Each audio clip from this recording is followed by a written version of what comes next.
Factual truth, analytical brainstorming for critical thinking. When a researcher tries to find an answer to a question or do experiment, they use thinking tools called the process skill. And what are these? You have to observe and use your senses to learn about objects and events.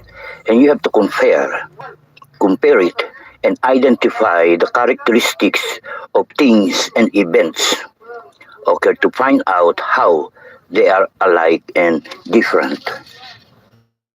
Then you have to gather and record data by writing down your journal or make a video and display, make an illustration and interpret data, or you make a video so that you can show it to present this factual truth, because videos you cannot, especially if it was taken during the time that you're doing your experiment. And then you have to interpret that data by drawing conclusions about what the data shows. And then you have to use a model, make a representation to explain an idea, an object, or an event. That's how it works.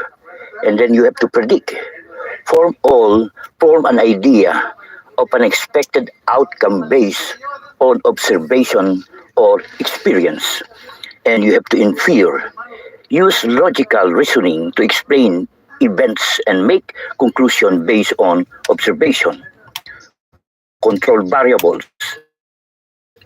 identify and control factors that affect the outcome of an experiment, uh, so that only one variable is affected a test. A variable is a condition that can be changed. When you control variables in an experiment, you change only one condition and you keep all other conditions. The same eliminate all the negative factors that will affect the outcome of your results and keep only the positive factors. And some variables are factors or decisions made by individuals. This will show the capability of each person, his character, education, experience, and knowledge, and understanding and wisdom. Because the same person will be committing the same mistake. Because his actions are more of self glorification, not of God. Amen to that. Huh?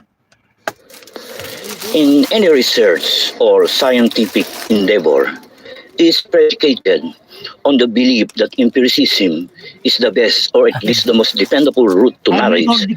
When we say a research or science is empirical, we mean that it is based on observation. And the most precious and priceless is the time spent by the researcher gathering information with a very uh, observative and keen eye to see any significant events or changes, analyzing and keeping records. His observation is systematic and objective as much as possible, and supported by factual truth coming from the expert and authorities. If there is a victim, there is a case. Legal definition of a victim. It means a person against whom a crime has been committed, and a crime mean an act committed by a competent adult. Okay?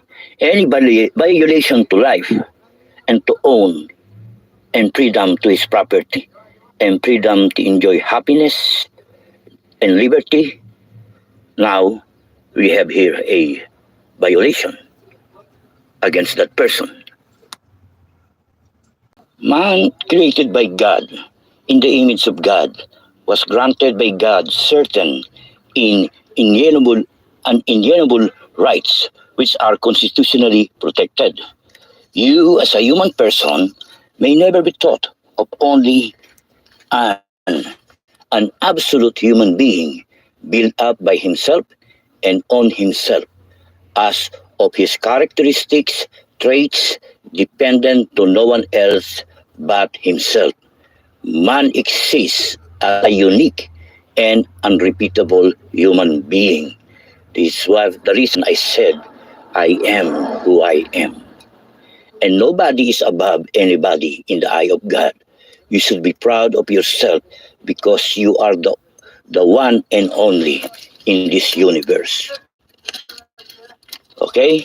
That is the reason I am who I am. You are only one here. You must be proud because God, our Creator, don't duplicate.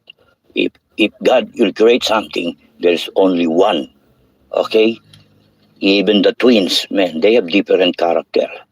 Okay, now, for this reason, neither his life, nor the development of his thought, nor his good, nor those who are a part of his personal activities and social activities can be subjected to unjust restriction in the exercise of his rights and freedom.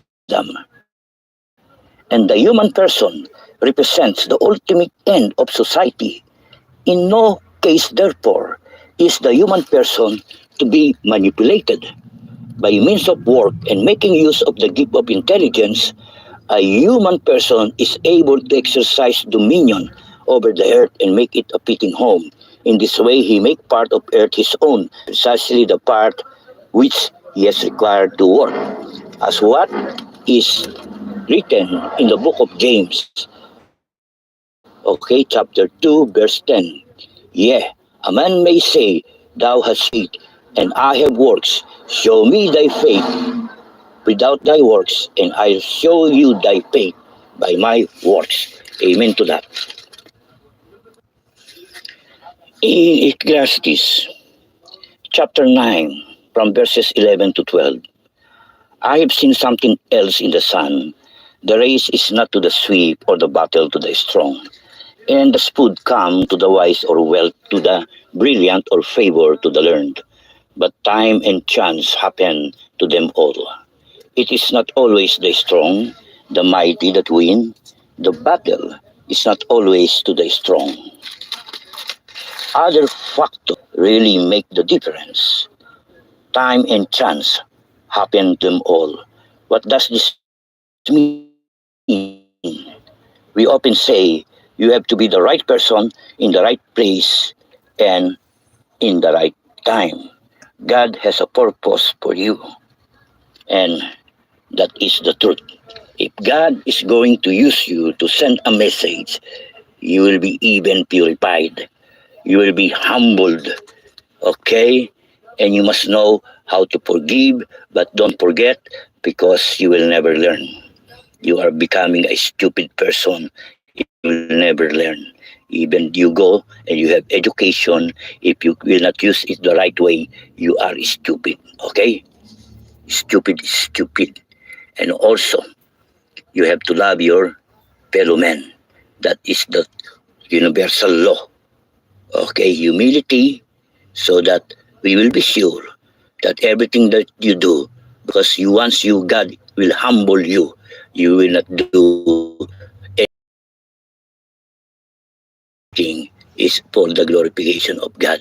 Because once the center of your life is Jesus, no more the old you. So everything that you do will be of God. And then you have to love your neighbor, your fellow man. Okay? That is the universal law of a Christian. And a Christian character, I already discussed what is. A Christian is a Christian. There's no such thing as saved Christian or like a infant Christian. Once you say a Christian is a Christian, you are a true Christian. That's the reason most of those Christians that already, like in the Bible, most of those that given that message, what to do, are all capable. It's like the president. You must be 42 years old and above so that your experience. Sabi, ano,